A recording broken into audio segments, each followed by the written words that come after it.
All right, Jordan, welcome to the Golf Coach Podcast. How you going, brother? I am fantastic, mate. Thanks for having me on. Mate, I'm really excited to have you on. And, it's obviously a Golf Coach podcast, and you're probably thinking, because this guy come from coming after me for a jump on the podcast. But most people listen to this, right? They know that I'm a big golf swing technical nerd, and I'm into my health and fitness, and I'm doing my very best. And I do think that, with the audience that I've got, it's my responsibility to help educate people on what I believe is real health out there, and what's not being sold on us. And, I love the stuff that you're publishing out there on social media, and in particular Instagram, which is the only one I kind of use.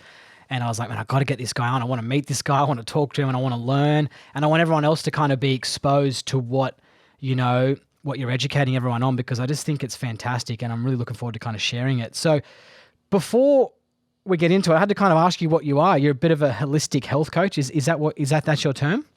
Yeah, mate. The way I look at health is multifactorial, right? So we live in a world where it's quite clear that health is our biggest challenge at the moment.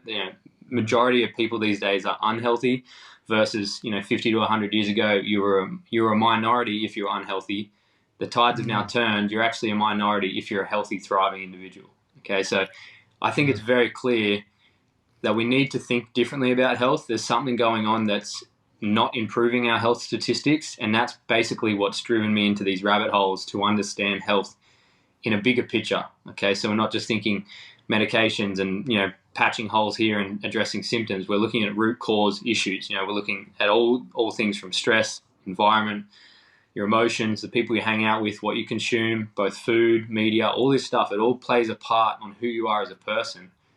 And if we're not doing the basics right, we are seeing massive rates of disease, illness, chronic lifestyle things that happen. And that's really sad to see. I've seen it in my own mother. She's got MS, and I've watched her decline really quickly. And that has been a big driver for me. I had my own health issues, which I'm sure we'll get into. But the way I look at health now is so much bigger than what the societal norm is when they think about health. So I think on a physical level, mental, emotional, and then also spiritual, like the energy that you possess each day and then you wake up with, what you're putting out there. Are you in a negative frequency? Like, are you always a downer, or are you upbeat? Like what is your spirit like? And so for me as a practitioner, my goal for people is to become more aware of where they are, and then really clear on where they want to be, and then a very basic, easy and achievable pathway to walk so that they achieve those goals. I think we've made the whole system very complex, and it's all driven by profits. But if we can just strip it back to the basics, brother, magic happens. And I see it time and time again with people. So, yeah.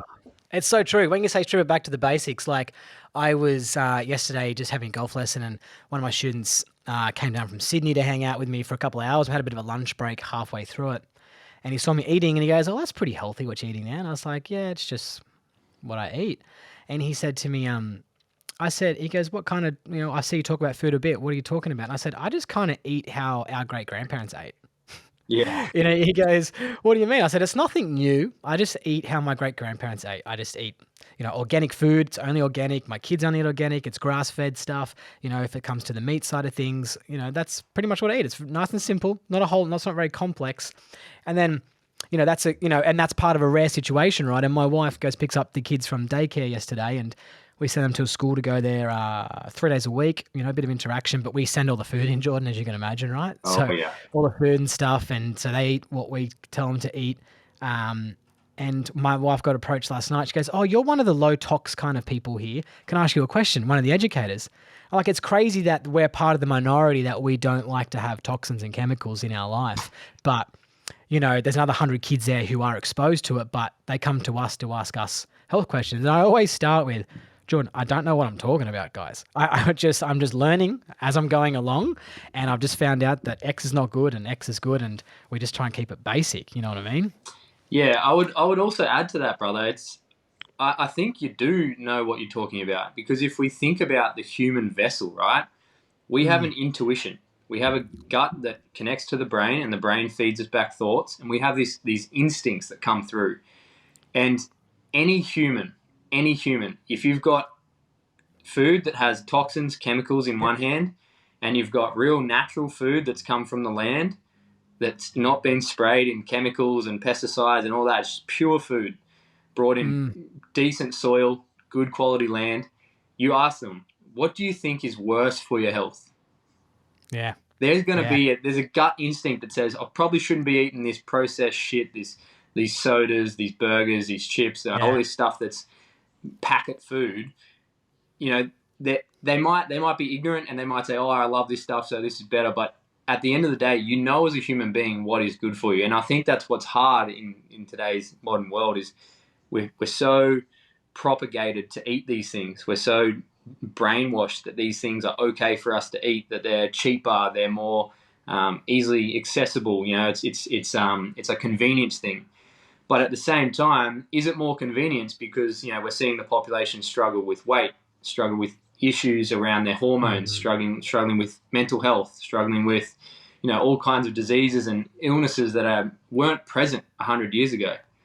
But all these Yeah. foods come in, and we're focusing on this food, and then our health tanks, and people are like, I don't know where to start. It's like, just you do know. You just need someone to encourage you to get back to basics. Yeah. It's and like you say there, right, there is proof that the health is declining in the world, right? Because we are seeing signs and studies that are showing us that, there is a lot more disease and there is a lot more people overweight. The average size, of an average person now compared to what they were 50 years ago. And quite simply, we've got to look at what's changed. And when I'm looking at it from my point of view is processed foods.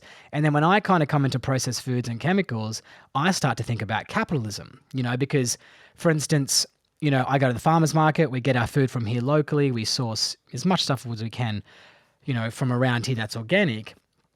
And I look at it where someone's come in and said, hang on, I can actually now farm. I can do 500 times the amount of farming as this person. I'm going to spray these chemicals so then I can grow this much and then start to create more revenue. And then that's what I'm going to do. You know what I mean? So then all of a sudden, these people have looked at the food as an opportunity to make a lot of money. So they've gone into mass production. How do we do mass production? Well, we've got to introduce all these chemicals to try and do it. So that's kind of and convenience is a word as well. That becomes convenient, right? Because it's in our grocery stores. But let's try and get some stuff down here, right? So can you tell me, how did you get started down this kind of type of journey? Mate, I was born. That's how it all Yep. started. I lived a very healthy, young, athletic childhood. I was an absolute go-getter. Played every sport under the sun. Age champion in multiple sorts. And yeah, I loved it. I was full octane kid. And then when I was 10, my parents randomly, but obviously to they were going through some stuff. They randomly split up. That just ripped my heart out of my chest. Being a young kid with thinking you had Mm, the perfect family, perfect parents, loving family, basically come crumbled down. And so that I quickly turned from this high octane little frothing kid to very pessimistic, very sarcastic. I started bullying other kids. I was getting bullied as well, so it was kind of like this toxic triad of, I get bullied, then I bully others, and I just got caught up in all that shit. And between the ages of 10 to 16, I became very angry. And I found, well, I've reflected on it, but I can remember being quite pessimistic on every situation. Fuck life, fuck this. The world's done me mm, wrong. My mum then got MS, so she was sick, couldn't look after us. Dad was single dad. It was a shit show. So what do?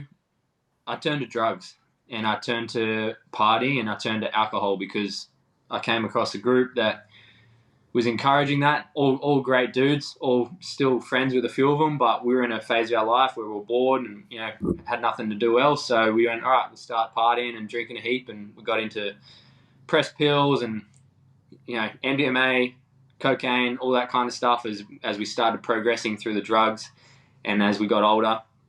And I basically went on a 8-year bender from like 15, 16 right through to like 22, 23. I was just every weekend I was just partying my ass off.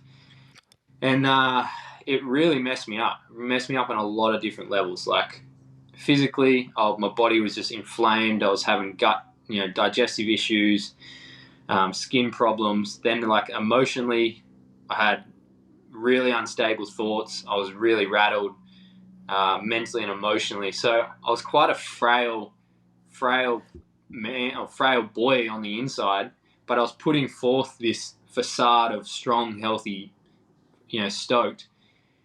And it all came Mm. crashing down when I was 23. I was at a Splendor in the Grass, and I was at the stage where drug taking for me was now like, if I die taking drugs, I don't care.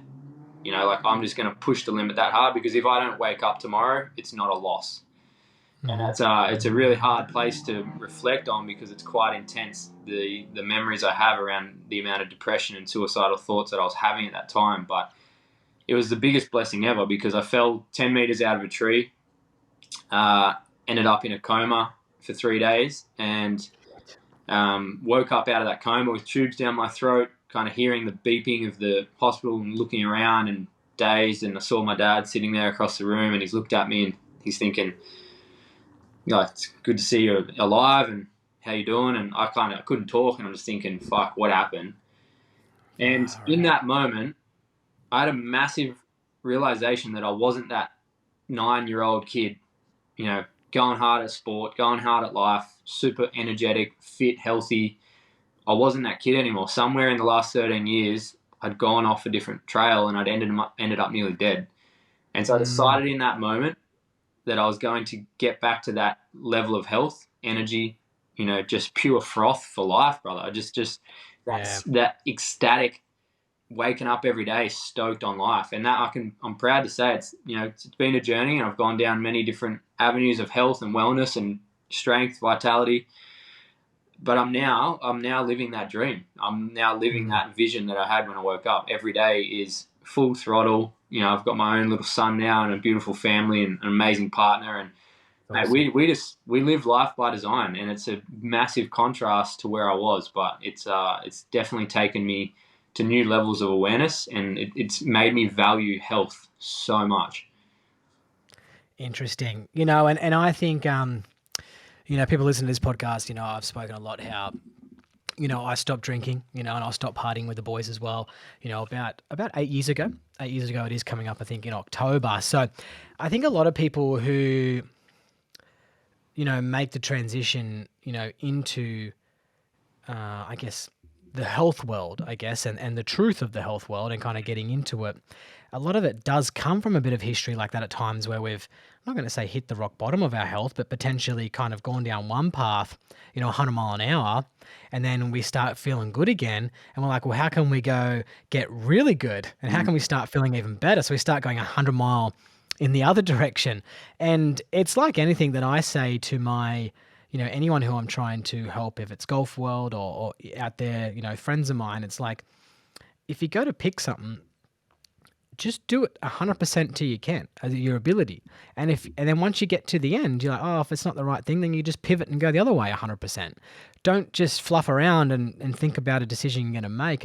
And for me, when I see people who have got into the holistic health like what you have, and other people that we've got mutual people who we know, it's kind of like they found out the truth in health and they want to share it as much as they can and not go half and half in it. It's like they're encompassing everything if it's the holistic. Like we're talking about the guys at Corrective Culture or someone like OD. It's like they're not settling for just being a certain practitioner in one field. It's like, hang on, I got all these tools and we know what it takes to bring all the tools together. So when did you start this, when you went down this health, into health, and obviously it keeps evolving, I think it just keeps evolving. When did you start to realize that the message that we were being told potentially from Big Pharma or from other people around who thought they were educated, in our surroundings, that they were potentially not going down the right path and there was another solution to it? But I'm trying to say it in a non-offensive way. But Yeah. like, when did you realize that what we're being sold as in health probably wasn't actually really health? Yeah, I mean, I'll say it because I don't mind saying this is my message. Why do I believe the mainstream media is leading down the wrong path? I think Mm. it's very evident where we're at in the medical system that we are disease centric. Okay, so we are focused on disease and the the treatment of disease. So the system is not health centric. We're not focusing on getting people back to being healthy. We're getting focused, or the system focuses on profiting from solutions of band-aiding illness. And it's very, very clear. You look at the profits of these companies that are lifelong medications that don't actually resolve the root cause issues. They just address symptoms for people's life. And it's controversial because we have been brought up and the media controls the minds. Basically, what's on the TV is pretty well what everyone's going to believe. And it's not hard to look up and see the data around the media not being truthful. The media having alternate agendas and drive and being infiltrated and manipulated by big pharma and big food. Yeah. So, all you have to do is look at money and where the money is and why the health advice is at. We all know that Hungry Jack's and Macca's is not good for kids, yet it's the main sponsor, the main sponsors on sport. Kids love sport. They idolize, athletes. And so we're being, in a way, shown this stuff by these companies who are invested in us taking their products or eventually needing their medications to manage life. And I truly believe that at our core, the human body is able to heal. And there are incredible cases of this, incredible cases of people overcoming all of these, lifestyle and chronic issues that we see today in natural therapies and getting back to fully thriving without needing medication. Now, the biggest companies in the world don't want people to believe that, because then that means their billions, trillions of profits are going to be tanked. So it's not a conspiracy theory, and I think for some people who think I'm a little bit extreme, I am a little bit extreme because I've witnessed it in my own life. My mother her MS has tanked year after year for 15 years, and she's only been put on more and more drugs. And unfortunately, we don't have the power within the system to change it. I've had to let that go and allow her to live out her journey. And so it's a great reminder for me of this is what happens when we don't focus on diet. We don't focus on sleep. We don't focus on hydration. We don't focus on heavy metals. We don't focus on the quality of the nutrients, the chemicals that are being sprayed on our food. So the main one, bro, this is the one that is the absolute ringer for me, okay? The government classifies glyphosate or Roundup as a safe chemical to consume. Yet the people who spray the glyphosate on your veggies have to wear suits to prevent, and face masks, gas masks, to prevent glyphosate infiltrating the system. How does that make sense? For me, that doesn't sit right. For me, that's the big obvious one. It's how is something that's so toxic that people have to wear hazmat suits spraying on our food, how can that be safe for us? Yeah. And that they're the things that have woken me up to realizing that it's driven by profits. The whole system, big pharma connects to big food, connects to the medical system. The medical system supports big pharma pushes big food ends up people in the medical system. And so we've got this feedback loop which drive profits. So it's out there. If you want to look at this information, it is there. You can see the profits of these companies continue to grow as our health continues to decline. And so the one message I put forward for people is just start asking questions. It doesn't mean that it's the truth that you need to believe, but just start asking questions and become more aware of some of the mechanisms that are going on within our health system. Oh, yeah, I agree. And to kind of put a bow on that, I saw something, Jordan, that was during COVID, during the pandemic, there was something like, I don't know, something like 100 new billionaires became apparent, and 100 of them were all in medical. Yeah. So it's if you're all there and you want to make more money, what are you going to be doing, right? Yeah. Do you want people healthy or do you want more people healthy? Anyways, let's get into some educational stuff. I want you to talk to me about, can you explain to me what gut health is? What does gut health encompass? Oh, mate, it's a very big topic, okay? And it's a very big topic that we're not even scratching the surface on yet. You're probably hearing it in people's layman's terms and lingo about this gut-brain connection, and that we're having new when we're making new leaps in research into the gut and how it controls, hormones and basically everything that goes on in the body. But I like to keep things very simple, especially for your listeners. Like, you can look at the real finer details of this stuff, but it probably loses people a lot. So quite simply, your gut is the thing that digests and absorbs everything that goes into your body. Okay, so it's kind of like the processor. It processes everything. Now, it's like a skin. Okay, so it's an organ, like your colon and everything that those functions in there. It's not rock solid. It's not like a hard tissue. It's like skin.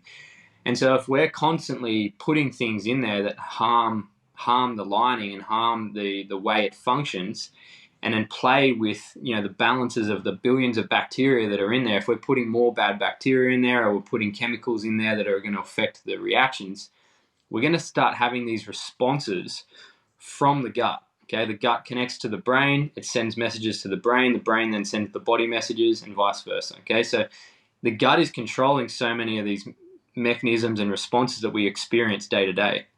And so people can experience digestive issues, bloating, farting, diarrhea, constipation. You can have things like bleeding, leaky gut, which is, where there's actually broken lesions in the gut. So food's escaping and things are getting into the blood system that we don't want.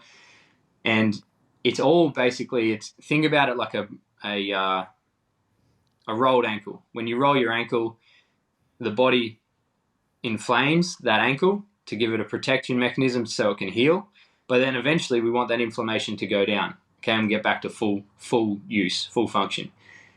The thing with the gut and the body, if we're constantly inflaming it, okay, inflammation is not the devil. A lot of people demonize inflammation. Inflammation is a perfect mechanism the body uses to heal and regenerate. But if we are inflamed all of the time, we have chronic inflammation from the gut, the signals to the brain are affected, and then the body mechanisms are therefore going to be suboptimal. And so we're seeing all these problems arise from people not having healthy guts. They can't absorb nutrients because their guts are damaged. Maybe they have parasites or they have fungal, overgrowth of fungal or bacteria that's kind of messing with the function of the gut. You can have different things with a stomach acidity, and there's all these different elements of gut health that will basically control everything that goes on in your body. And so if your gut, a lot of people try and focus on the health. I need to lose weight. I want to get my skin get better. I want to do this. They're using products and programs and challenges and doing this. But if you're not focused on the gut, it is the core to your health. It is literally the epicenter of where everything goes on and then goes out to the body. And so we need to focus on the gut health first. If you get your gut health dialed in, results in any area of health become very, very easy and effective. I love that. And it's fun. It's interesting that you talk about there about saying that there's studies coming out about the gut. I remember, I think it might have been Paul, the carnivore, on Instagram. I can't pronounce his last name. He used to be the carnivore guy. He changed his name, actually. I don't think he's carnivore anymore. But anyways, he talked about one time about studies on the gut and how they just know very little about it to a degree. Like they're still learning so much about it. It's crazy. But all right, so I have two questions out of what you said there. First one is you spoke about an inflamed gut there, right? Can you explain to me what that is and how we can lower that inflammation? And can you give me, say, 3 ways in particular that we can improve our gut health, like if it's a food replacement or whatever? So, yeah, can you tell me in the inflammation question on how we can potentially lower that and 3 good choices we can make to improve our gut health? Yeah. All right. Well, that's kind of the same question. So I'll intertwine that into one. So first of all, okay, great. How are we inflaming the gut? So there's first of all, is chemicals. So we're looking at what's in the food, and we're looking not only at chemicals but additives and pesticides and preservatives, also fillers, gums, all of these things that if you're eating processed food, so something out of a packet or in a box or in a bottle, and it's got an ingredient list, and you're looking at that and you actually take some responsibility and think, what am I putting in my body here? Not just marketing, flashy marketing on a shelf. What am I actually looking at? Okay, looking at the ingredient list. Is there anything that's hard to pronounce? Is there anything with a number? Preservative 401. Is there anything that's a stabilizer? Is there anything that's a filler? Any of this stuff, it's not found in nature. Okay, these things aren't found, they are synthetically made. Now, just as they classify glyphosate as safe to consume, they also classify all of these things that are safe to consume. I would argue that when people remove these things from their day-to-day, their health massively improves. And this isn't an argument. This is what I've seen as proof in the pudding with hundreds of clients. We remove these additives, we remove these processed foods, and first of all, your gut doesn't have to process things. Your gut doesn't have to process things that it would have had to process in the past. So now we've got normal, real food coming in. Okay, real natural food. That's step one. I think step one, no matter your philosophy on food, is get rid of processed foods or limit them as much as you can. From here, every now and then, cool. No need to be crazy over the top about it. But I think as a whole, we need to reduce processed foods. And what you're saying there as well, though, John, is that you mentioned is like that gives the opportunity for the gut to not be inflamed. So, we're not talking about it not being inflamed 24/7, but like the 80/20 rule kind of, I guess, right? To a degree. But yeah, definitely. Like, I mean, if your gut has to constantly be processing things it's not supposed to, chemicals, preservatives, all these things, they're not found in nature. So our bodies are not designed to process them. Can they? Yes, they can. But there's a tax that comes with it. There's a negative side effect. And these little actions, they're 1% actions that accumulate throughout the day. They're causing inflammation in the gut. Now, there's a lot of other things. There is, parasites. There's quality of water. There is all kinds of things. There's even stress, emotional stress that you place yourself on will either put you in a sympathetic or a parasympathetic response. And if you're always stressed as a human, your gut is going to think about it. You're going to be like tight and contracted. You're always in that frame of mind that's kind of, that limits your ability to have proper gut function. Okay, so these are things that we want to simplify and bring back to a baseline, a homeostasis where the body can function in its optimal state. So number one is processed food, reducing that and getting back to real food. Number two, I would say, would have to be quality of water. Okay, because we are made up of so much water, and if we're drinking water that has traces of heavy metals, toxins, vaccines, pesticides, all of these run off from the land that ends up in our water systems, if we're drinking that, while it might not kill you in the short term, so it's safe to drink, okay, you can go to someone's tap and, on the side of a house like you were when a kid and have a bit of a sip. It's not going to kill you on that day. It's not going to kill you in a month. It's probably not going to kill you, for 10, 20, 30 years. But if you're constantly drinking tap water, that's running through these piping systems and these delivery systems that we've had for how long? Do they get? How often do they get maintained? I don't know if you've seen the photos of water systems, and when they open up, they crack the pipe or whatever, and they have to replace it. These things are rusted out. They got heavy metals are absolutely being picked up and brought into your system and poured into your glass. So while it seems a lot of people think it's like, oh, come on, surely the water's not that great. It's like, if you actually have clean water, you're not loading yourself up with toxins and metals, and these things are disruptors to our hormones. They're disruptors to our gut health. They disrupt the gut microbiome, that like the healthy balances of the bacteria that we need to live healthy. So it's very important. Again, I speak about the basics too often because I'm a big solution and practical based person. I don't like making things complex for people.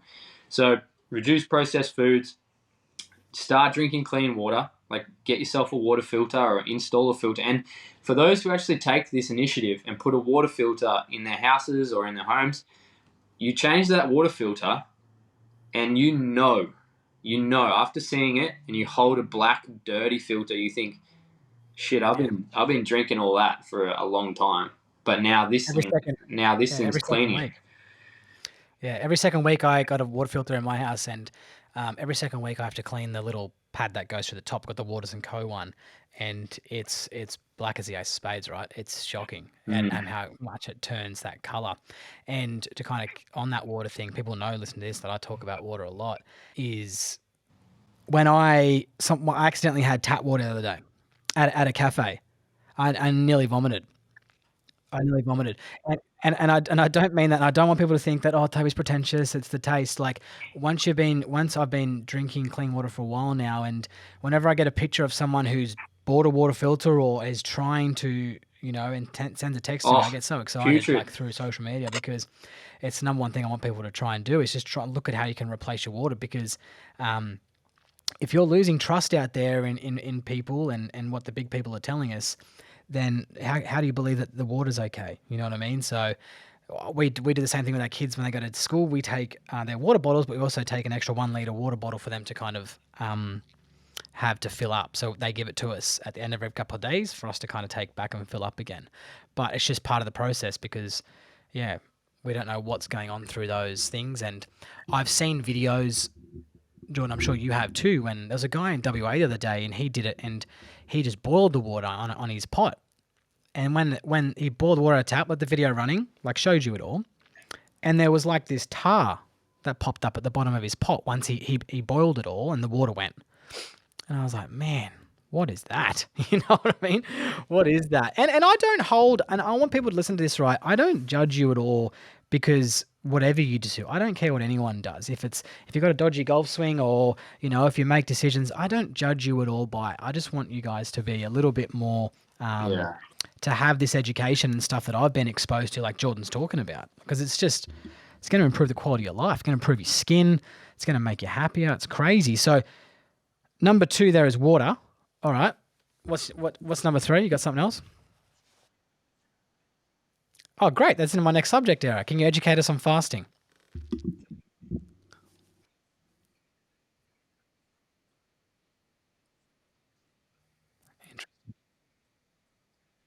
Yeah, number 3 is fasting.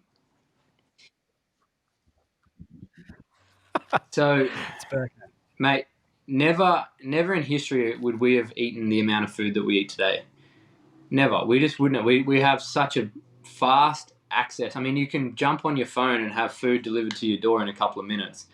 It's while it's an incredible advancement in accessibility to resources, I do think it's in some part way it's harming our ability to be a resilient human being. And if we look at the weight issues, if we look at obesity and diabetes and all these things that are happening, they're caused a lot of the time by overeating and sugar and processed food. So fasting is an ancient, like an age-old practice of going periods of time and we were talking about reducing inflammation in the gut. Your gut is a muscle. It's like it's a function of the body. And so if you were to just sprint uphill forever, you won't be able to do it. You're going to burn out. You're going to get tired. You're going to have to stop. The gut is the same thing. You can't be constantly processing food and smashing food through your gut and expect it to work at its best. It needs a rest. It needs to reset. It needs the ability to clean itself and to recalibrate and have a break and improve and heal tissues, and it needs that processing time. And so fasting, a lot of people go, oh, I can't fast. Well, you already do. Every human fasts. It's called sleeping. Yeah. You go anywhere from 6 to 8 hours without food. However, when it's done intentionally and you choose to fast, people get all scared, like, oh, I'm gonna lose it. I'm gonna get angry. I'm gonna die. I could never do that. But it's a skill set that you develop as your body adapts to actually using the fat stores it has on the reservoirs of fat has on its body. It starts using your fat tissue to then burn for fuel, and we get this whole therapeutic process called ketosis, which is ketones are released into the body. They're very therapeutic for the brain. They start to heal organs and tissues, and we're starting to basically all these little men are running out through our body, and they're starting to heal our insides. They're clearing the dead tissue. They're clearing anything that's not needed in the body, and they're starting to patch things and work. It's a repair mechanism, and this is what happens in fasting. And people, when they start fasting, they go to new levels of mental clarity. They go to new levels of their physique, their body composition. They get less hungry. more satiated. They can absorb nutrients better. And this is a very That was simple my way question. and a free way Yeah. that saves you money also. You're not spending as much money on food to actually start improving your health. And you don't have to be, crazy doing these extended, super crazy periods of fasting. You can just start by skipping a meal, a couple of days a week, 1 or 2 days a week, skip breakfast or eat in the morning and don't eat again till night. You're going to get a good 6 to 8 hour, maybe 10-hour fast in there, and then see how you go pushing that range. Okay. It's definitely a very valuable thing for people to start looking at. And when you can get to the point where you don't need food for energy, your body actually runs on its internal mechanisms, you feel a different level of energy. You feel a different level of mental performance and focus and confidence. And it's like you've reclaimed your sovereignty in your human vessel. I'm no longer addicted to the next meal. I'm no longer addicted to the sugar hit. I'm no Yeah. longer addicted to that meal routine that I need to stick by for emotional stability or for energy. You free yourself from that mechanism, that system, and you become then what I call more intuitive with the way you eat. You eat when you're hungry, and then you go and you let that food be processed, and then when you get hungry again, you eat. And a lot of people get down to having 1, 2, 3 meals a day versus 4, 5, or 6. And so you see health markers across the board improve very, very fast. You see things like Mm, human growth hormone, testosterone, yeah. inflammatory markers come down. Okay, so this is another way to reduce inflammation in the body and start feeling lighter and more energetic and a lot more switched on. It's like someone turns a switch on and the light comes on, and you go, yeah, I like this. I feel, and it is a feeling Do, of health. When yeah, I like it's a that. And to kind paradox of because we've unpack a little been bit of brought that as up well thinking that is we need when you talk food to about, survive. potentially skipping a Yes, we meal, do or, when it gets to the it nth wasn't degree, that but long day to ago day, that we when can we operate on only a lot ate less and we in operate much tribes when the better men on went a and got the lot food, less. right? It's when they hunted. So so it wasn't like you're eating all the time. We're fasting a long time ago we were fasting, and that was just because of the food source that was around, and they just went and hunted some animals, and that's how we kind of ate. And in my experience, Jordan, I'm a recovering vegetarian, right? And I went on a spiritual journey when I stopped drinking and partying, and I was living in India, and I spent many times over there. I loved it, and I was a practicing Buddhist, went to Dalai Lama's teachings, all that type of stuff, right? And I stopped eating meat. And it was really good for me at the start. I felt fantastic. I was felt fighting fit, right? Mainly due to the case that I was probably just got rid of a lot of processed food, right? And then over an extended period of time, it didn't start to work with me. I started just fucking eating hot chips, going the other way, right? And then when I went back to eating meat, which is, by the guidance of following people like you on social media and all this stuff and how I can get nutrients from the meat, I now eat a predominantly meat-based diet, right? I just had a steak and egg and some yogurt and blueberries for lunch. My kids this morning had half a steak for breakfast. But what I'm getting at with all this, right, is what I noticed that when I went back to eating meat was, I had a steak last night for dinner, and my wife said this morning, "Oh, do you want something to eat?" And I was like, "No, I don't need it." And it's not because, back when I was a vegetarian, I'd always eat. I'd have my muesli and my berries and all that stuff in the morning. But this morning, I just went, no, I don't need to eat. I might just wait till just before I record a podcast with Jordan today at lunchtime. I'll probably just have something before I jump on. And that's Mm. kind of situation that I noticed when you talked about skipping meals and just being a little bit more into my intuition and going, hang on, I'm actually not hungry yet. And since I've gone meat based, not intentionally, but I've been skipping a meal now and then, um, just because my body doesn't feel like it needs it. I don't know. Don't know what's in that, but you've just kind of told me, and I've just picked up on it as you're telling me.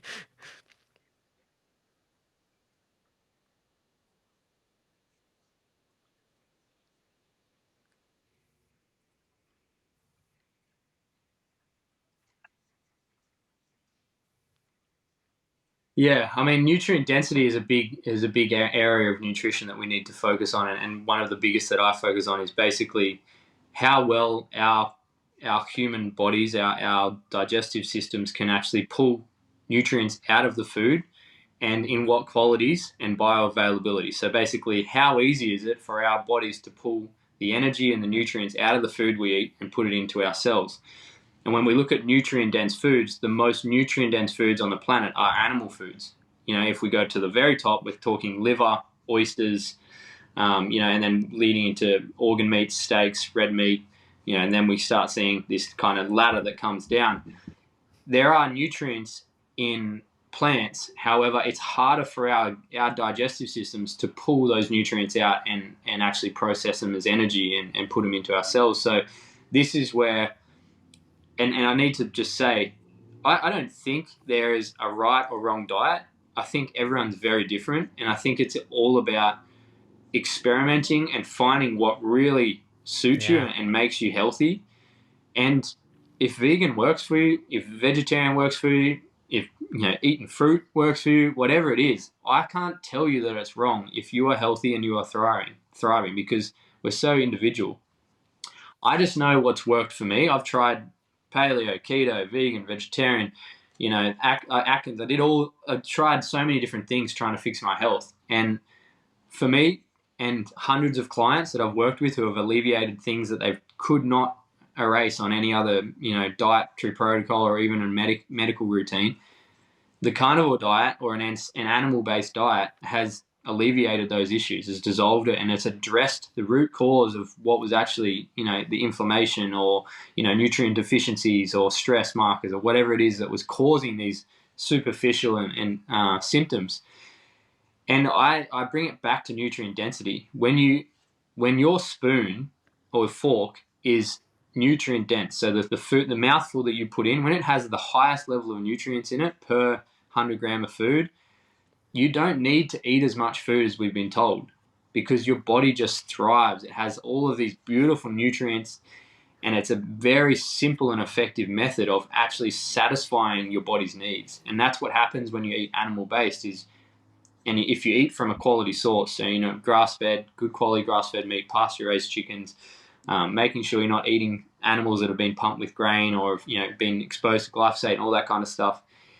And when you seafood, you're making sure it's wild caught, it's not farmed and got heavy metals in it. All that kind of stuff matters. And people are blown away at the change in not only their digestive system and their energy and their body, but their mental clarity, their confidence, their control within their lives to actually live the way they want to live. They're no longer dictated by all these frustrating symptoms that are ruling their day and their focus. Kind of going to, and that's what I think is the most common benefit from this kind of meat things. From this way of eating, from a nutrient dense aspect, is it really helps you go to new levels of going performance. Back onto it now, probably 2 years. I saw someone yesterday, for instance, as an example, and he didn't recognize me, and he's like, "Oh, I haven't seen you since you quit your job, right?" Used to run golf clubs, and he's like, "Oh, geez, you look different." But to kind of tell him, like what's happened is like, what's different? I train a little bit more now, but I eat meat, and I've gained muscle, like gained a bit of size straight away in the gym. My gains went like that with meat. I had no trouble losing weight, but as soon as I gain like that in the gym, people now within 3 months are like, "Oh, geez, you look different." I'm like you put on size. That's one example from eating meat. And secondly, my skin cleared up like crazy, like even to the point where I even looked at myself one day in the mirror and went, "Geez, it looks a lot different." Through areas where I was struggling a little bit. Not that I'm into any freaking skincare routine. I don't have a skincare product. Not that I don't care how I look by all means. I just want to be healthy. But it's the two things I noticed when transferring into meat. But I want to learn something from you, and I think we all want to learn something from you, is you use the term nutrient dense. What does it mean, and how can you measure nutrients?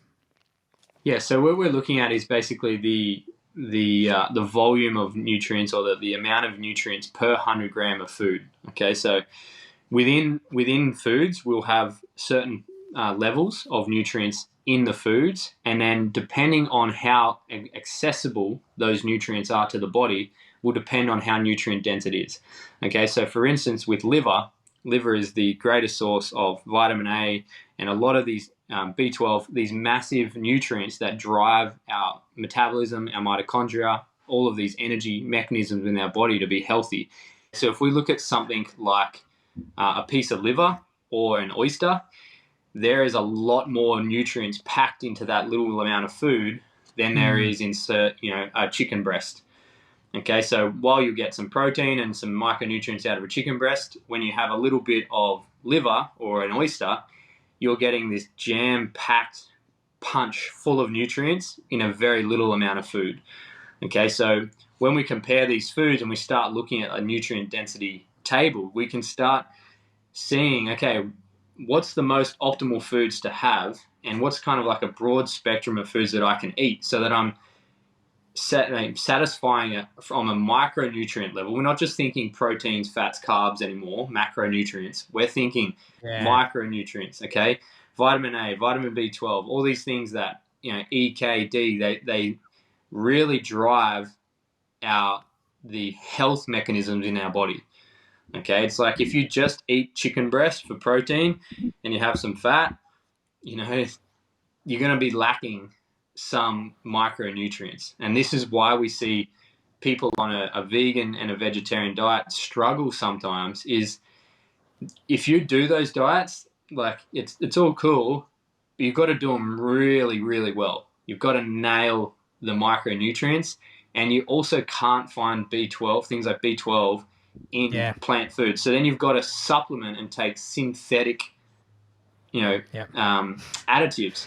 So that's where I think from an evolutionary standpoint, organ meats are very important. They, like you said, you eat like your great grandparents. They would have had liver pates. They would have had liver stews. They would have had, spleen, heart, all of these things in their stocks or their broths or in their slow cooks or whatever it is. They knew. Well, I mean, even going back previous to them, like tribes know to eat these organs. They're prized parts of the kill because they understand that they're the most nutrient and nutritious elements of the animal. So it's very important when you think about your approach to nutrition. It's not just how much protein am I getting, how much fats, how many carbs. It's okay, what are the micronutrients? All right, what am I lacking? And that's where when I like doing blood work with my clients so I can see their nutrient levels, don't see any deficiencies, see any mineral deficiencies. And we can start adding things into the diet or even taking things away that show great yields, great responses in their health. Yeah, I love that. I love to hear that. So oysters and liver. Well, let's now move into, I had a question about liver, and I see you eat liver on your social media, and, the Liver King, I think, was the first person not the first person, but the guy that really put liver on the map, right?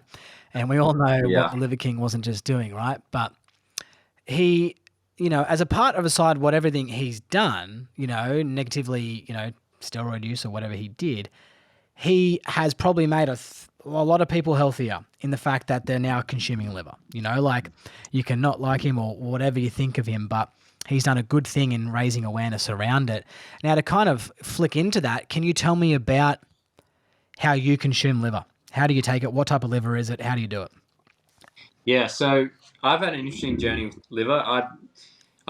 We never ate it as kids. We were brought up on rump steak and veggies. So when I was first asked by the guy I did a lot of work to heal my gut, he said, you need to start eating organs. I almost vomited on the spot thinking about eating a liver. I'd never even heard of it. I was like, mate, no way. I don't want to eat I think the only organ I'd ever tried was like a steak and kidney pie, and it just tasted like sand to me. I just hated it. Oh, yeah. So I made that connection for, all organs taste like sand. I was like, nah, don't want a piece of it, right? It tastes like shit. Yeah. Anyway, so I had to start eating liver to bring up my nutrient levels. And I tried a few things. I cooked it, kind of forced myself to eat it. Wasn't super happy on that. And then I tried like baking it, doing some different flavors with herbs and spices. Still didn't like it cooked. And then I saw a lot of people starting to just have tiny little pieces of it raw. And so I thought, oh, I'll try that as long as it's from a good quality source, and it's raw foods digested much better by the health, by your digestive system, so it's much easier to get the nutrients out, and it's Interesting. also not denatured. So when we cook things, we tend to burn things off and denature. So you've got a very pure form of nutrients when you eat something raw. Obviously, quality, and for everyone thinking they're raw meat, obviously quality is of the utmost importance. And people who straight away go raw meat's bad, well, if you go to an exquisite restaurant, they're going to have sashimi, they're going to have tartare, they're going to have carpaccio. All of these raw meats, they're exquisite dishes that are prized in these massive, profound named restaurants. It's a luxury eating raw meat, but it's got to be done properly, and that's the thing. So when you get quality meat, I started, getting this little bit of raw liver, and I tasted it, and it doesn't have the same taste as when it's cooked. It doesn't have that metallic cooked flavor. And it was really interesting. I had a bit, and I thought, oh, it's not too bad. And then as I started having a little bit each day, my taste buds started to change, and I actually started to enjoy it. And I thought, wow, this is really interesting. And this is another thing about the gut is people struggle to eat healthy, but they're eating shit food all the time. So their guts are like a little kid. You've just trained that little kid that it can have ice cream every day, and that's the only thing it needs. What happens when you don't give it ice cream? It's going to throw a tantrum. It's going to tell you that you don't like it. It's going to send these signals around. Oh no, I don't want to eat that food. I only want my sugary sweet shit. So you have to go through an adaptation phase where you adjust your microbiome, the bacteria in your gut, to actually appreciate real foods. And a lot of people go on these journeys and they're like, man, I had a pizza and I had an ice cream and it didn't taste the same. I actually love my Yeah. steak, or I love my lamb, or I love Yeah. a bit of butter and salt on my food now. That's my treat. And I'm like, yeah, that's because you're eating real food. Your body has adjusted to actually, not be drawn to that hyper palatable, addictive food that they create. So go back to the liver, I really started enjoying it. And then I thought, okay, well, I don't really like liver sitting in my fridge. You've got to keep meat pretty fresh. So, and fresh is a big thing for me as well. So I started, thinking, okay, how can I do this? And a mate said, oh, you should freeze it. So cut it up into little bits and then freeze it, and then it's not going to go off for much longer. And I started doing that, and the flavor is completely different again. It's like you can barely even taste anything. So Yeah, you it's can true. cut. I use a container, and there's an Instagram reel that I have on my profile. You'll be able to find it. It says Nature's Multivitamin, and you can get a little container, and you can chop your liver bit into little bits, and you put it on a bit of cooking brown paper, chuck it in the freezer, and all you have to do each day is pull it out, grab a little bit, swallow it, chew it, whatever you want to do. But you're getting this massive nutrient bomb that's driving energy, that's driving your metabolism, that's driving your hormone profile, that's keeping you nutrient proficient and not deficient. And it's going to help you so much with things like energy and satiation and mental clarity. And it's really, liver is an absolute superfood. Yeah. And when you're saying liver, you're talking beef liver? Beef liver is the king. Yep. Uh, Lamb liver is proven to be a little bit less dense in nutrients. Chicken liver is the most probably the best tasting flavor. Like it's a little bit less intense. So chicken, like things like chicken liver pate, beef liver pate, these dishes that are so nice. Quite often on cheese boards at a party, you'll see a bit of pate. We've been eating this stuff, but it's just not been focused as a health. It's like this little exquisite add-on. But a bit of Yeah. liver pate and a bicky, people are like, oh, mate, this stuff's nice. It's like, yeah, Yeah. cool. Just get rid of the biscuit and just start Yeah. eating pate. Yeah.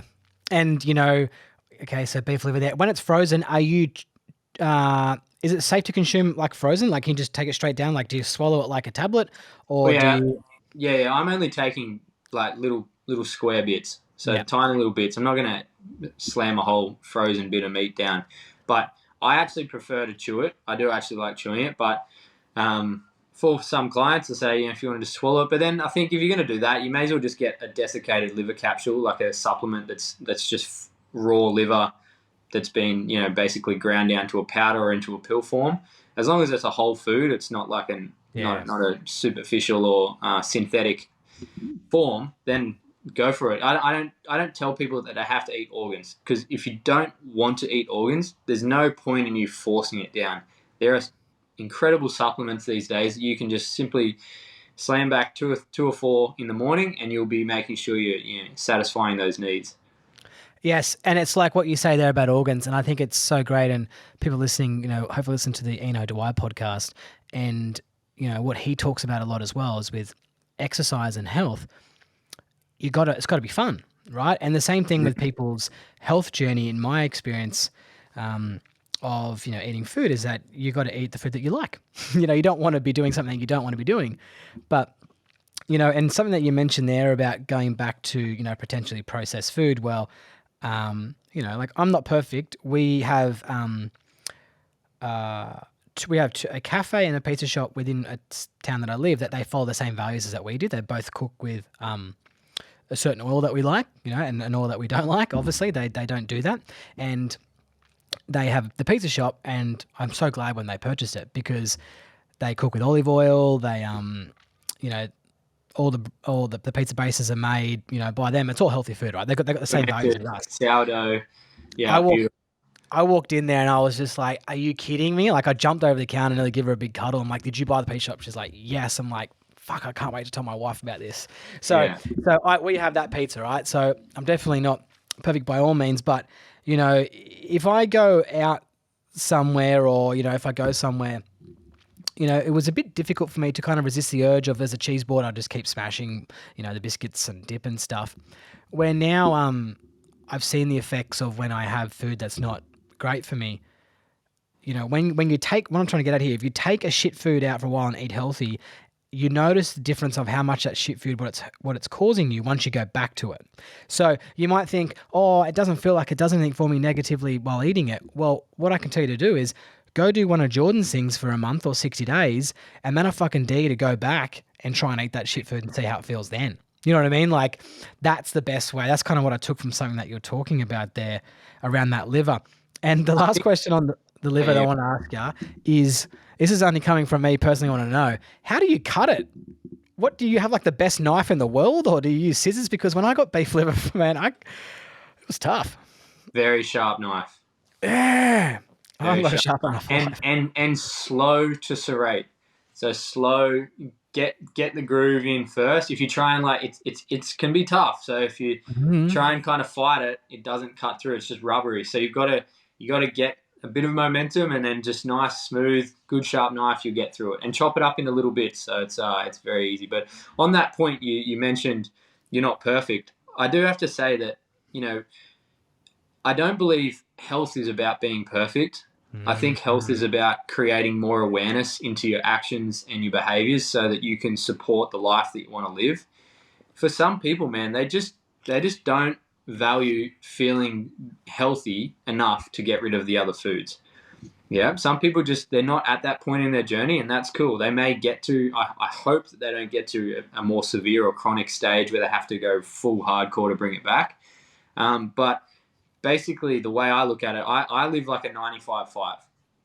I personally think 80-20 is a setup. I think it's bullshit because no one knows what 20 looks like. You have 20% in your diet and it quickly blows out to 30, 40, 50. Oh, shit, I'm back to the old ways, right? Yeah. So my mentality is 95-5, which is like a slither. So I think if I can get my diet right 95% of the time, sweet, maybe 1 or 2 days a month, I'll go and have a pizza or an ice cream or, a bit of chocolate or whatever. And I feel really good about that because I know I've got my health sorted, but I've got a little bit of lenience. And that 5% mentality keeps me in this high performance, high health, high octane energy, good digestive function. And this is coming from someone who used to bleed when I went to the toilet. For 4 years, I had blood in my stool, and going to the toilet was a nightmare. I went multiple times a day. And so digestive health to me is a massive value now because I do perfect poos, perfect shits now, no sweat and no negative experience. Whereas if someone's listening to this and they're having digestive issues, it's a massive tax on you mentally because you're like, I don't want to eat, I don't want to go to the toilet, it's going to hurt. And so for me, there's a huge value in making sure I dial my foods in. But then when I go and have that 5% and I really enjoy it, I make sure it's from a quality nutrient and resource place. I'm going to get an organic fermented sourdough pizza, and I would say it's much better than like a Domino's or Oh, Pizza Hut or whatever. But it's actually food it's food that's proper been food. prepared to be Yeah. digested properly. Fermented Yeah. sourdough is going to have much less effect than just your standard white-based gluten pizza. So it you go along this journey and you start building a bigger tolerance and a bigger awareness around, okay, how do I want to operate in life? What do I want from my energy? What do I want from my body? What do I want from my mind? Am I setting myself up with my daily actions so that I can live the way I want to? Or am I Mm. having all these micro behaviors and choices throughout the day which are creating these bigger issues, maybe sleep, energy, weight, whatever it is? You do that assessment and you start thinking, maybe health is a really valuable aspect to me living the way I want to live. Whether you are a golfer and you just want to golf deep into your 80s, you don't want to have joint pain and inflammation and gut and a big belly that you have to walk around and end up being a lazy sack of shit. It's like you want to be fit, thriving, strong, and healthy so that you can live a sick life. Is that not right? Yeah. Yeah. Well, mate, the guy, previously on the podcast, Sean, and he's a fitness guy, and he's the reason for his health. I said, what kind of keeps you healthy? Like your habits. And he goes, Toby, I've been living my philosophy for a long time. He's an ex-Navy guy. And he goes, Toby, I just want to be ready that if my friends need me, I can be there physically and not have an excuse. He's Mm, like, if they want me to jump up on the roof, if they need me to do, you know, some painting or lift a car, whatever it is, if my friends need me, I want to make sure I can be there for them and not have an excuse. Oh, that's pretty cool. I thought that was pretty good. He goes, I've been living by that his whole life. That's what kind of drives him to want to be there. But what's interesting enough about the 95.5, right, is my kids, we're going for a bit of a sleep issue at the minute with my two kids, right? And a few things that are going on. And we're putting my oldest into a big bed. And so sleep's been a bit of a killer. Like he's been crying out to us and coming up to our bed. And I'm not used to it. We've got good sleeping kids. But anyways, last night, said to my wife, she texts me and she's like, what do you want for dinner? And we're both tired. And I said, let's get pizza. Anyway, so I FaceTime her in there because I'm in the pizza shop and the kids are FaceTime and they go, oh, where daddy's are coming out of the oven, all this type of stuff. And we always use code words in our house, like a banana's a long yellow thing. We don't say banana because like in our house, treats for our kids are mango, blueberries, bananas. Like that's what we call treats. Like I don't call treats a chocolate, like a yeah. treat is, I call that, like, not going to say, I don't use the word bad, but we don't call that a treat. So if someone says, do you want a treat? Don't call that a treat around my kid. Like we call these other things treats. So if you say to my youngest, do you want an apple? Mate, he lights up like he's won 100 grand in the pokies. You know what I mean? Like he lights up. But anyways, I said to my wife last night, I said to her, should I get some of Italian's finest, which is a code word for ice cream? Yeah. She goes, honey, you've been asking me that now for the last 2 months. She goes, just go get it. So I was like, that's all I needed to hear. What do you want? Yeah, And and like that's the beauty of it, right? yeah, I do think if people go too far into health where it becomes a limiting factor on their happiness, mm, you've missed the point. You've missed the point. And I all think right. have your goals, have your intentions for the way you want to feel and your energy and your vitality. But if your rules and restrictions are limiting you from, if you fear eating, if you fear going out because we're in a negative frame of mind. It's that I would say is actually a suboptimal way of living. We want to have freedom of choice, and that's where I think having a proper philosophy around food, which dials in nutrients first and satiates the body's needs to stay healthy and function, with a little bit of variance, gives you that choice. And because you're not always drawn to have the sweets every night, you're not always drawn to Mm, have those sugar addictions all the time, the cravings disappear. So you reclaim sovereignty in your food choices. And a lot of people go like, man, I used to be addicted to foods. I'd be addicted to breads, I'd be addicted to sugars, I'd be addicted to beers, alcohol, all that kind of stuff. I couldn't be around it without getting weird. And yeah, they do these programs and they're like, man, I'm so calm. yes. I'm so Mm, in control of my mind and what I want to put in my body now that life's so much easier. And I think that's a big win for me is when I make life more simple and more easy for people. man, I'm smiling side to side in my heart. It's like, that's a massive win for me. I like that. And when you kind of like to even tie a little bow on that one before we go on to the next subject I got written down here, is when you talk about that, about I guess not being guilt free about making those, having an ice cream like I did last night, because what you're telling me before about gut health is it can repair itself. It can be inflamed for a little bit of time. It can repair itself anyway, as long as you're not pumping that ice cream in every day. Like so, like you said, the body can heal itself because the next day, I've had steak, eggs, organic blueberries, a bit of organic yogurt. So I'm already starting the repairing process, I guess, from it now, making me feel good about the choice last night, Jordan. Right? Mate, like you got to live, brother. Like, Yeah, I know. like Yeah, I'm predominantly carnivore, animal based, whatever you want to call it. I'm not attached to it. I just eat nutrient dense foods. But if I travel to Italy, bro, there's no way I'm restricting myself from having pizza and wine and gelato. Like, I'm in Italy, so I think that's a big point of, like, you got to live as well.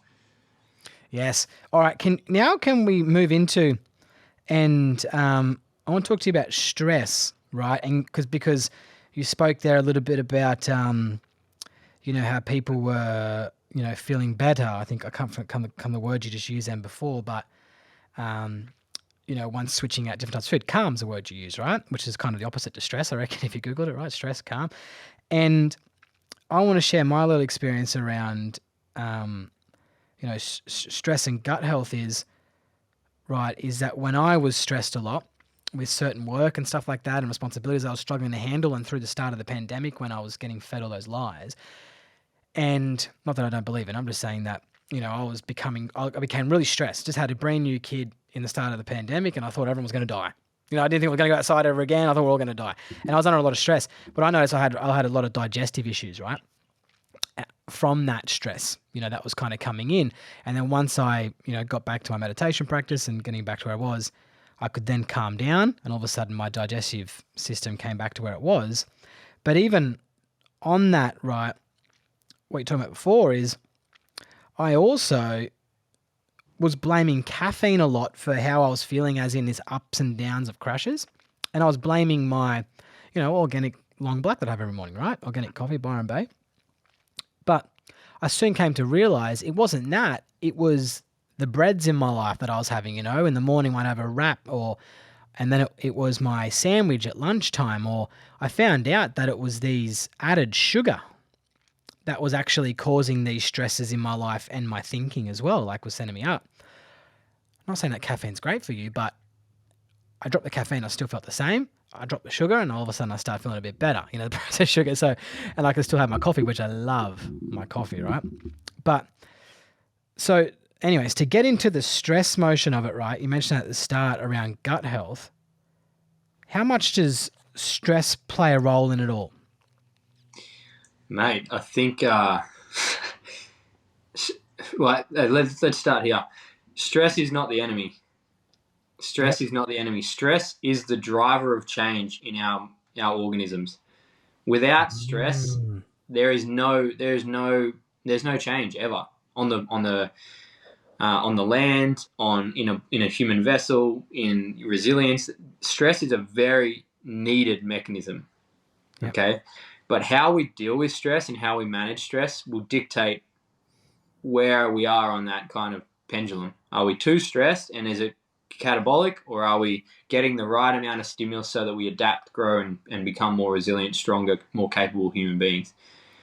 When we Interesting. look at majority of people these days, we're not managing our stress levels. Okay, whether it's we're waking up looking straight at our phones, we're in a fight or flight response, emails, texts, I've got to do this job straight away. We're not in like a nice entry to the day. Whether we're having a quick bite to eat and then we're running late, we're pinning it to work, and then we're thinking about stresses and bills and money and oh shit and this whatever, constantly in this fight or flight response. Okay, it's a parasympathetic versus sympathetic response of the nervous system. Parasympathetic being rest and digest, when your body can heal and relax and recuperate, and then sympathetic when it's switched on, fight or flight. Okay, needs to be focused, alert, taking action. If you're always in that fight or flight response, you can never recover properly. Interesting. And so I think I'll keep it simple with an analogy. If you're about to blue with someone, about to fist fight someone and it's proper heated, it's going to be a fight. The last thing your body wants to do is process food. You're not going to have a meal and digest that food well because your Mm. body is in this fight or flight response. You're ready to go, head to head.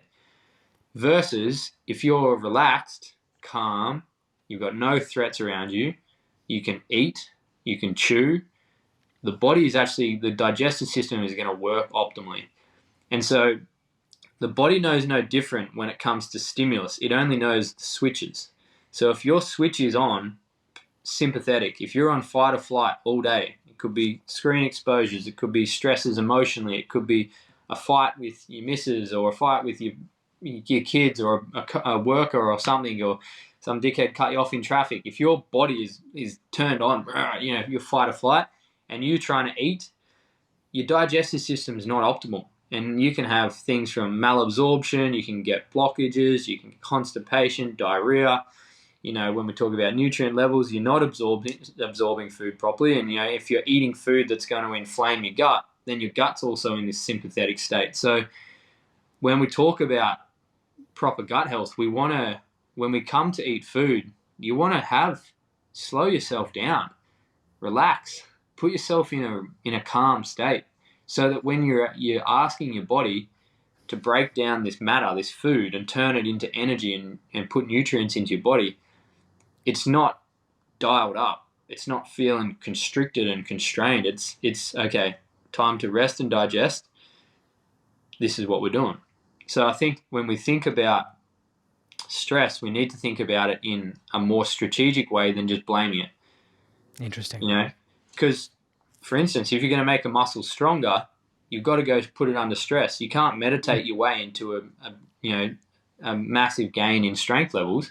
You've got to go put a stressor on the muscle. So we need those stresses in life, whether it's adaptations at work, getting greater capacity in sport, having a greater emotional tolerance and resilience in relationships. You grow through what we go through. But if you're always going through the shit and you're not giving yourself a chance to recuperate and rebuild, you're harming yourself along the way. So I think stress management is a more appropriate way to think about stress instead of just blaming stress, because without stress we get no change. Well, yes, that's such a great point that you make, because the situation for me when I was obviously back in then, I was just under constant stress, right? Just constantly thinking about, what was happening and my child's safety and my family's safety. But, I was talking to a guy in the gym the other day, and he said to me, Toby, I've noticed that, you're growing a little bit of muscle. Man, I'm no Schwarzenegger, right? I all of a sudden just grew a little bit, right? And he's asking me about his role, and he's telling me about how he follows this program, right, Jordan? And he does all this. He's got all, like, in my life, I don't have my phone before 9 o'clock. So all my stuff stays here in my studio. So when I go to the gym, I have a burner phone, right? I bought from the post office for $59, and it's got no internet. And just because my wife's got the number on it in case she needs me in an emergency. And it doesn't have the internet, so I have to put it in the one spot on top of this fucking machine where there's actually internet in the gym, right? But he's asking me, he's following all these apps, and he's looking at it, says do 12 reps, this and that. And I said, dude, you're finishing your reps and you're not out of breath. You're not putting yourself under stress. I was like, you grow when you're under stress, like you actually grow and will make change in your muscle. So it's interesting you make that point, because we need stress to grow, and he wasn't putting himself under stress, and he's not growing any muscle, right? He's wondering why he's not. He's just lifting weights up calmly. So that's interesting about stress management, because in my experience as well is that I go to the gym at 4:45 in the morning usually, right? When my kids don't keep me up. I'm going to go straight after this before I pick them up, right? But when I come home and I'm in the car on the way home, I actually put my meditation music on to try and get me back down. Yeah. Because if I come into the household in a heightened state from training, and my kids are just waking up and they're all getting up out of bed and I'm ready to fucking take on the world, firstly, my energy doesn't fit in the household. And secondly, I can't keep that energy all through my day. I have to just bring it back. So it's funny. I've just started incorporating a bit of meditation practice after the gym. So it's interesting. It's nothing to do with what you just said. It was not just instinctful, if that makes any sense to you. But stress management. So how can someone manage a stress? Like what's tools to put in place?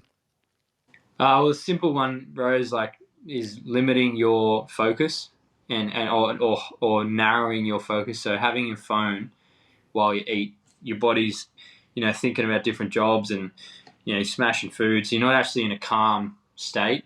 I would Yeah. say one tip is see if you can just put your phone down while you eat food, and there's probably a good chance you'll talk to someone or have some think about something and have a better experience. Then, secondly, with breathing, a really good practice. So, one way to go from a stressful state into a calm state is through our breath. And these are elite athletes who use this, business entrepreneurs, all high performers in the world use these tools and techniques to drop into these flow states, into these calm, focused, high performing states. And it's simply like 1 to 3 breaths can get you there. If you're feeling a bit wound up, you sit down, you just go big breath in, and then just exhale. And you'll feel stress leave your body. You'll feel your shoulders relax. Your gut starts to relax when you're in a sympathetic state. It's not like this sucked in, ready for war thing. It's let go of it. And so one really great thing is when you sit down, just take a breath in. Yeah. Breathe It's out. interesting.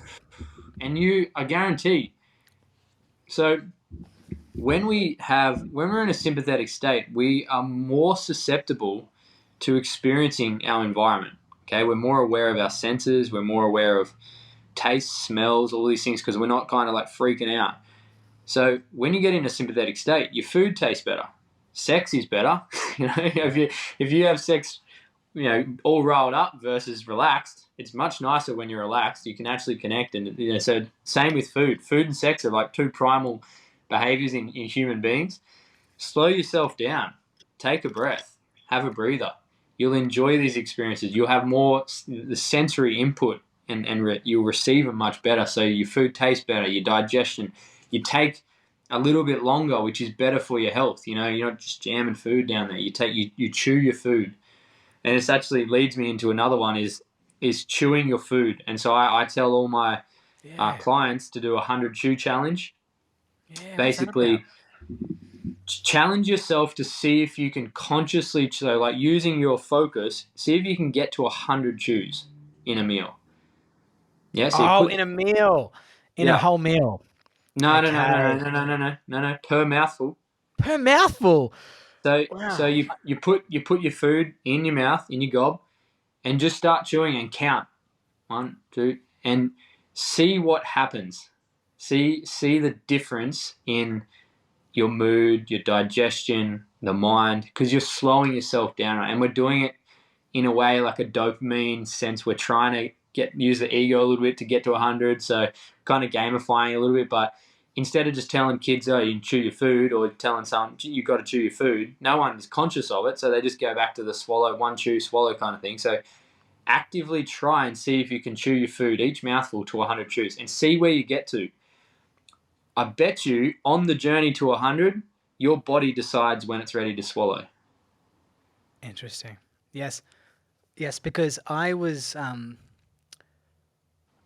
think I might have seen something you put that up about chewing your food, and I think I tried it and I couldn't get there. Like I thought maybe it means 100 over a meal. The benefits of that, of chewing your food, is that on what is the benefit of it? Well, the first benefit is your gut doesn't have teeth. Yeah. So how hard would it be for you to chew food without teeth? Impossible. Well, Well, you're asking your gut to do the same process as food. It doesn't have the mechanisms for it. We need to chew our food to break it down more effectively. It's such a foundational rule, and I think this is again the basic stuff, like chew your damn food. And I'm not perfect. Sometimes I'll catch myself in a stressed state and I'll slam down a few mouthfuls, but I'll notice I'm like, whoa, I'm eating way too quick. I need to slow down. And so I'll give myself the 100 chew challenge. Next thing, and I sit there and I chew and I think about the food I'm eating, and there's all these responses that are happening, saliva, enzymes, all of these natural mechanisms that our body is designed to utilize in digesting our food occurs when we start to chew more. Yeah. And so if you're just slamming food down, you're running at like 10 or 15, 20, 30%. I'm just throwing numbers out there, but you're running at a very low efficiency rate. Give yourself the benefit, give yourself a leg up, and take your time with your food, and you'll get more satiated, you'll get more energy and nutrients out of your food, you'll have less digestive issues, and you'll feel much better. You'll probably enjoy your meals more as well. So yeah, I think it's a big thing, and again, I can't stress it enough. Basic, simple living is the best way to be healthy. Getting Yeah. back to the basics, the things that we just should be doing but we're not because we're living fast-paced lives, mate, you'll make incredible gains in your health. You'll see changes that you could never have thought that filtered water would have changed. That Mm. reducing processed foods would have changed.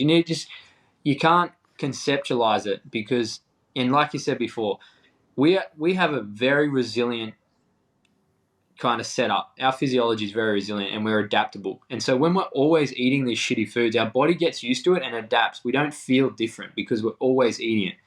When you start eating real food, you get this boost of energy, your digestion improves, your body composition improves, you're not hanging around with a heap of fat on your body, and everything feels good. Muscle, everything, testosterone, hormones. And then you go back and have shitty food or processed food, and your body goes, oh, that's crook. It's Yeah. because you've got a contrast now of how it wants to operate versus suboptimal. Whereas when you're always down here, that's your baseline. You don't know how to compare. So it's a great realization for people. And I tell people all the time, like, you can go eat that food if you want, and just be willing to have to process it, and you'll probably get some side effects from it. But it's a good process because you realize that, oh man, that stuff's really not good for me. Mm. Yeah, and in my experience, life becomes a lot easier once you like. I know it seems like what Jordan and I are talking about. There is some stuff, and people go, "Oh God, it must be hard to do all that." Well, once you work out what's good for you and what's not good for you, it's pretty simple life. What to eat, right? Like Mm. lots of simple stuff. Lots of choices. Around all the chemicals. Anyway, go into crazy into it all, right? But chewing the food there, and I also kind of think when you're talking about the chewing the food there, I thought to myself.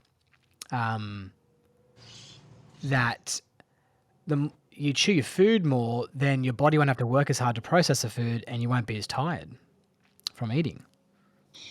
Yeah, yeah. I mean, it could be multifactorial that boost in energy. It's probably that you're readily absorbing nutrients in a more efficient way as well, so you're getting greater energy from that. It is less of an energetic expense from your digestive system to break it down. It's not requiring as much Mm. focus or attention. And yeah, I mean, I just think, again, wrap around. If you can just become more aware of some of the behaviors and the choices that you're playing out, these micro doses of different things in your life, in your day, you can really start to make some big changes. And just fine tuning a few things. It doesn't have to be change your whole world and all this Yeah. crazy supplement routines and timings and this and counting this and doing that and weighing this. No, just eat real food and get back to basics. Can can you now to move to like next thing, right? I want to ask you is I always see you sharing like success stories, right? And people who are changing their lives. And it's going to go into another question. Have you got any Have you got a story or a situation? Obviously, you don't have to name any names or anything. I don't want you to, but of any transformations with someone you worked with, something that's kind of stood out to you as something that's inspiring. Oh, bro, endless, Yeah, I endless. know. I know. Um, I think the ones that are really hit home for me are the confidence and the energy.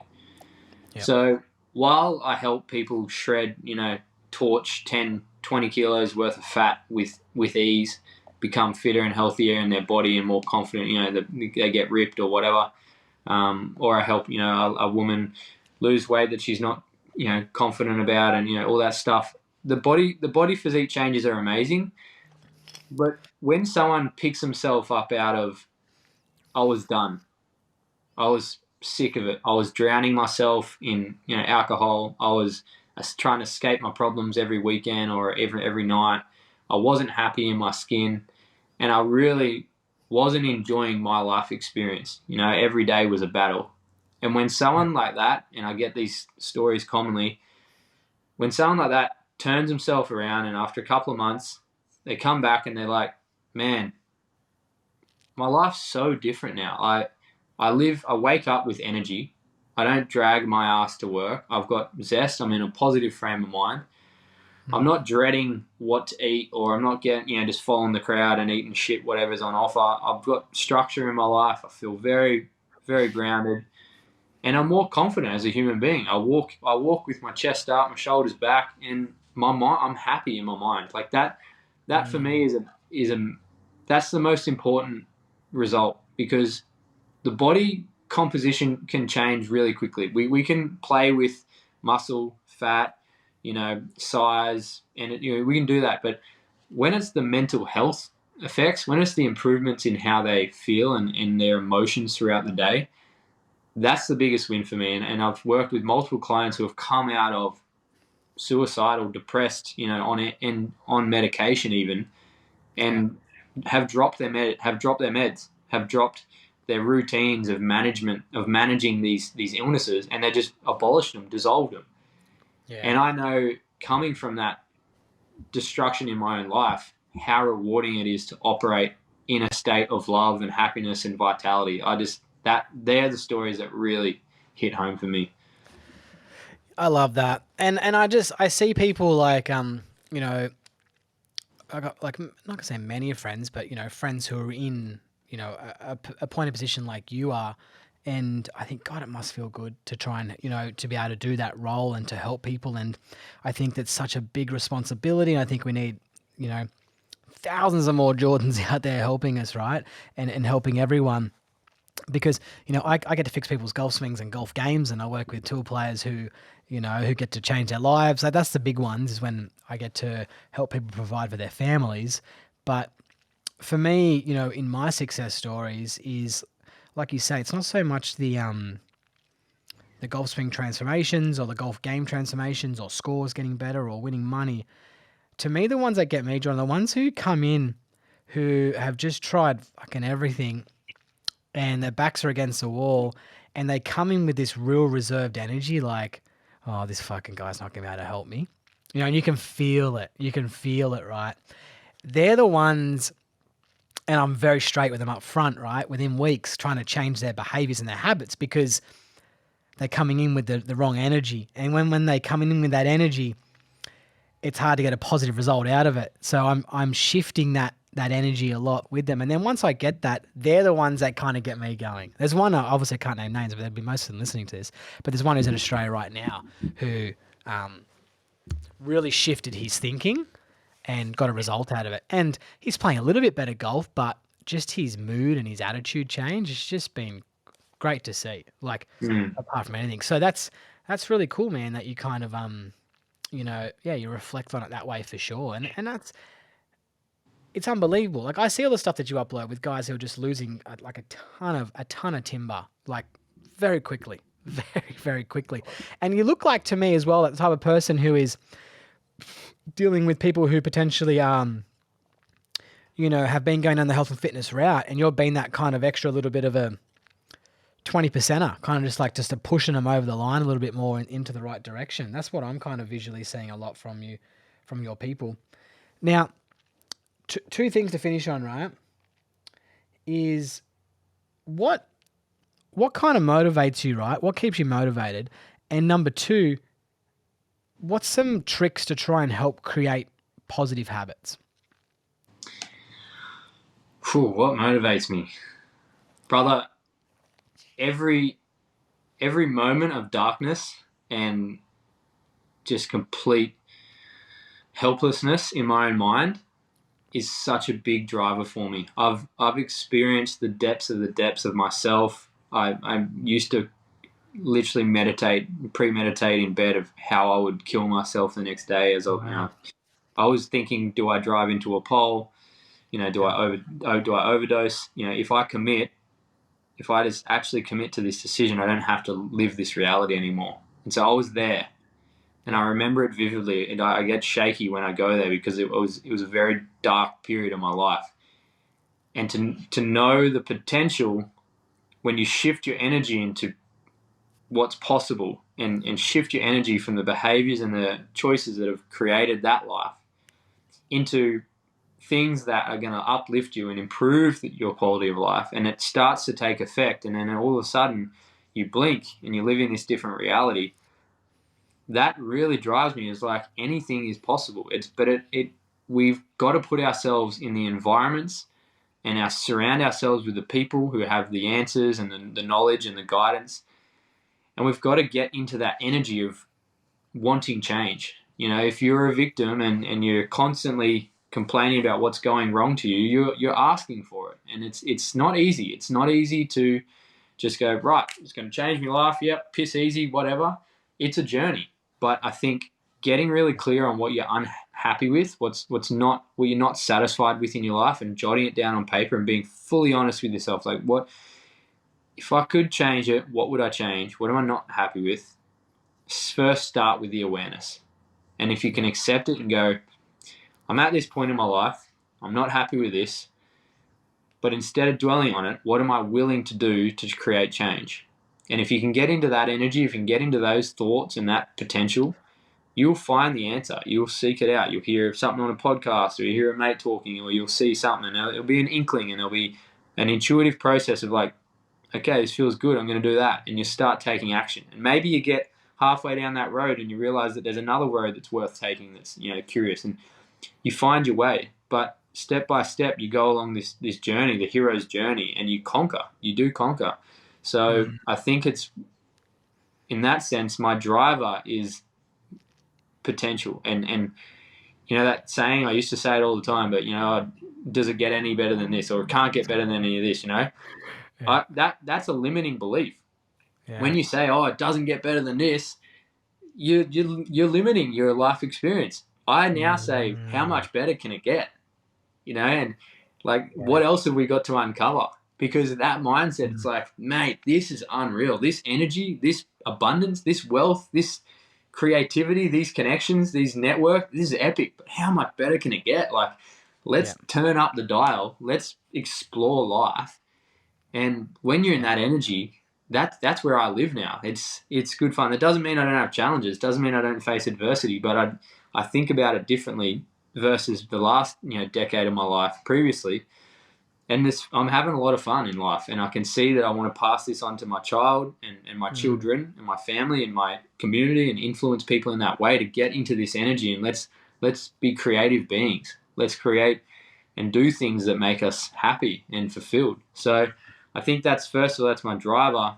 And then when it comes to the change, it's reiterating that point of like, get super clear on what you're unhappy with, what you're not satisfied with, and take the necessary action to either ask for the information or to put in place what you need to do. And if you just consistently show up with a few little bumps here and there, but consistently show up, you will change your life. You will live a different life. The time's going to go past anyway, so you may as well be working to improve it. So I think they're big points.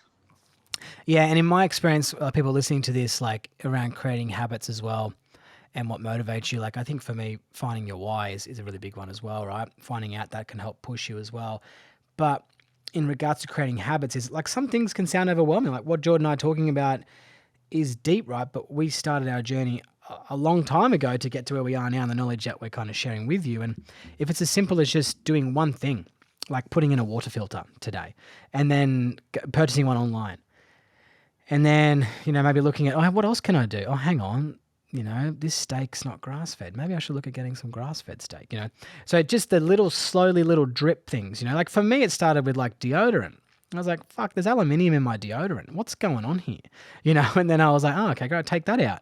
I go, hang on, this toothpaste isn't like what I like. So it just kind of started that way. It's not like I just sweat through my whole house and all of a sudden everything was changed, and it's like, oh, my cleaning products, I'm going to start using a bit of vinegar instead of this fucking chemical I'm spraying around the house. So it was, anyway, so it slowly drips in. So I think creating habits, sometimes it can be overwhelming in what you're seeing, and it's just starting off small steps, kind of one foot in front of the other, right? That's it. I mean, I personally started with making my bed. I was messy in all areas, and Yeah. my coach said to me, "Make your fucking bed, bro. Just Yeah. start with that. Don't even think about anything else. Just get up and make your bed. If you can't make your bed every morning, it takes 2 seconds. Mm. What else are you gonna? You got no chance. Just make your bed. Just Yeah. pull the tuck it in. You'll feel proud of yourself. You actually have a habitual way of succeeding because you're banking that dopamine. You're kicking off that process. So, I mean, if anyone's out there and listening, they're like so overwhelmed by this, and they got the cash, I will literally come and overhaul your whole life. Just get in contact with me. I'll send you the Mm. offer. I'll literally do everything from your cleaning products to your food to your saunas to ice baths, everything. I'll do the whole shebang for you if you feel overwhelmed. Yeah, but That's a good there's point. there's easy ways to start chipping away at this, and then you can go full hog if you want to just make massive changes in your life. That's The a good point. opportunity is there. That's a good point. Yes, and that's what I'm getting into now. Is like, where can people get you? And I forgot that's what you do. I just thought I was having a conversation with one of my friends, and that's so interesting because, like, um, what Jordan's saying there, right? Is that's what Jordan does, right? So, and you can get help in all these areas. And I think people listening to this is one of the things that I kind of stand by is that, like, if I'm taking advice from someone, like I tell other golf, like, you got to be living by what you're teaching, right?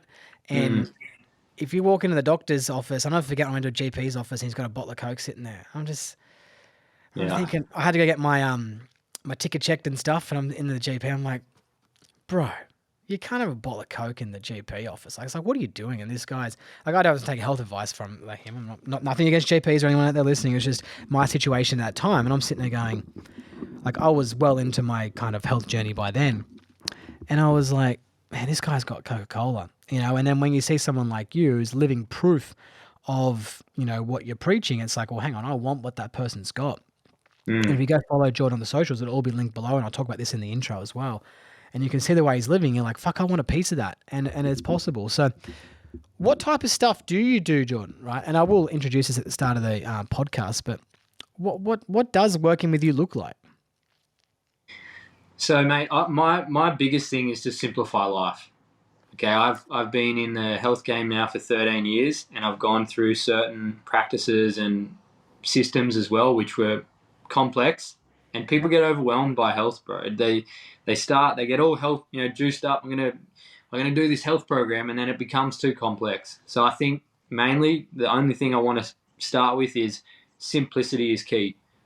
We need to simplify your life because that's what you're going to adhere to, and it's what you can actually build into your habits and your philosophy on life. We don't want to be stressed about the protocol. We want to make it super simple and achievable, and that's why I get such good results is people can stick to it. It's not overwhelming.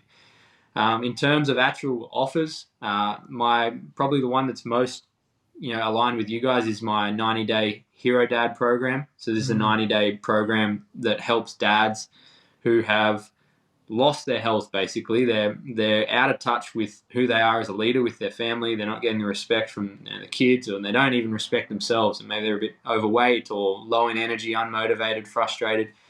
And I give these dads a 90-day plan. It's a proven plan, and all they have to do is show up. All they have to do is follow the plan, and they will get life-changing results. And we're going to address things like gut health with parasites, bacteria over fungal. Then we're going to repopulate the gut and build in a nutrition protocol that actually gives them proper gut health function. And then we're going to start building in things to boost their hormones. Get your testosterone levels back up. Actually feel some juice in your body. Feel some vitality. And then that influences their mindset and their mood and the relationships they're having with kids, their wife. Gives them that leg up to actually be the man they want to be. And we get this done in 90 days, and it will literally, that 90 days will put you on a whole new trajectory in life.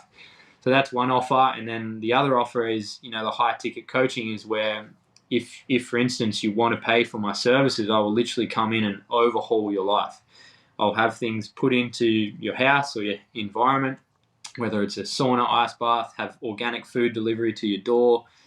I can even organize a chef if you need a personal chef. Mm. I can have that stuff organized. I can make life very simple for you so that you massively overhaul your health. So yeah, it's a full health system, man, that gives people their power back. It gives them the simple answers to somewhat complex problems, and it makes their life more enjoyable. And that, at the end of the day, man, I want you to enjoy your life at the best of your ability without the pain of disease, illness, and stress, that's not needed. So, yeah, man, it's a really cool place that I've found myself in with fulfillment and being able to serve people in this way, because I understand how shit life can be when you're not healthy. And I think it needs to become, at some point or another, your health becomes your number one priority. Like we said on the pre-call, a sick, rich man wants one thing back. Yeah, it's true. It's true. His health. But yes, and what I like when I'm listening to you talk about that stuff that you do, it's kind of like when someone, like I see people at the gym, right? Like going to the classes and, attending some personal training sessions. And, they might be men and they've still got the gut, right? They've still got the big gut kind of hanging out, but they're going to training and they're trying. They're trying. They're going to the gym and they're trying. But there's more than just going to the gym, right? And so what you are, and I had in my head, it kept repeating itself. It's like the one-stop shop. You're the nutritionist. You're the, stress manager. You can help with training protocols, gut protocols. Like it's a lot of stuff all there for you at once. And I know you come from a gym background, right? You used to own a gym. So it's, it seems like a no-brainer, right?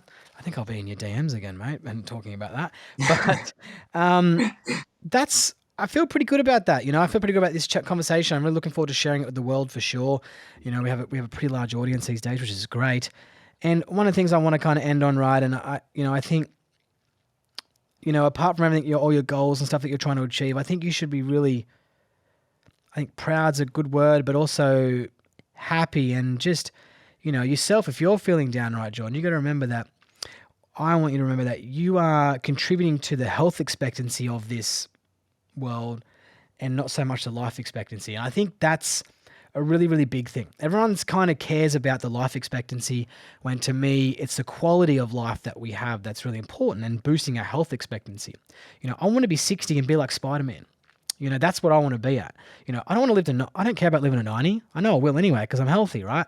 But I think, what you're doing is really good, and hopefully your impressions that you're putting on people out there on social media is that other kids are looking up to you now and going, fuck, I want to be like this guy. That's cool. Because what we defined as health back in the day was being a doctor, and these days we can help people without having to do that. So, I'm happy for you, man. It's a really cool thing that you're doing. I'm really, you should be happy.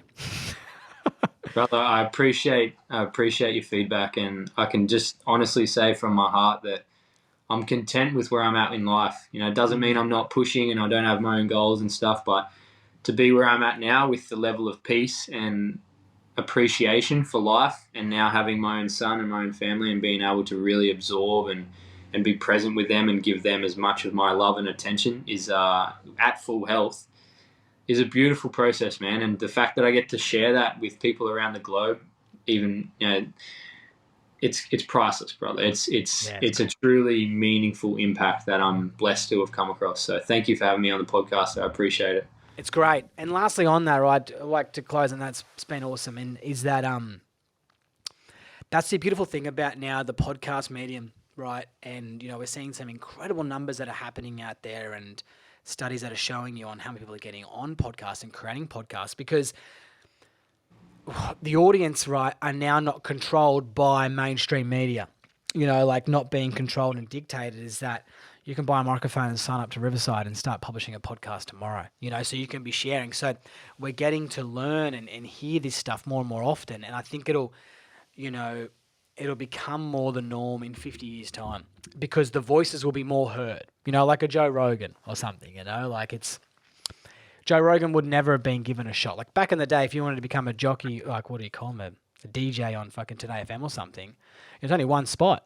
Where now guys out there have got podcasts and health podcasts who are pulling the same numbers as they are, and which is great, which is really, really exciting. So, yeah, no, it's only going to get better. I'm hoping it's only going to get better. It will, mate, brother. It will. All right. I appreciate you coming on, mate. And everyone who wants to kind of catch up with Jordan, all the links are below as usual, and follow him on the social media, all that stuff. Thanks for coming on, mate. Let's go, brother. Let's do it.